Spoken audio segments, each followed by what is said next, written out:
what this report seeks to do, after having listened to the needs and issues repeatedly raised by the organisations that represent the victims of terrorism, is to bring together in a single uniform set of standards a scheme for providing fairly and equally across the world the distribution of services in a manner which respects the human rights of those who've suffered. The right to reparation, to adequate compensation for the losses that they've suffered. Many states already provide that. Many states provide it voluntarily, irrespective of whether there's any fault on the part of the state.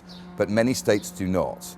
And it's time now for the international community to recognise that collectively, facing a transnational threat of terrorism which knows no national boundaries, that collectively we owe a duty to provide to the victims of terrorism proper reparation in terms of compensation and mechanisms of rehabilitation, as well as critically an examination to see how the events that have occurred can be prevented from occurring again, so that there'll be more victims in the future. The General Assembly has come to recognise that we will not defeat terrorism by security and military means alone, and that it's necessary not just to tackle terrorism, but to tackle the causes conducive to the spread of terrorism.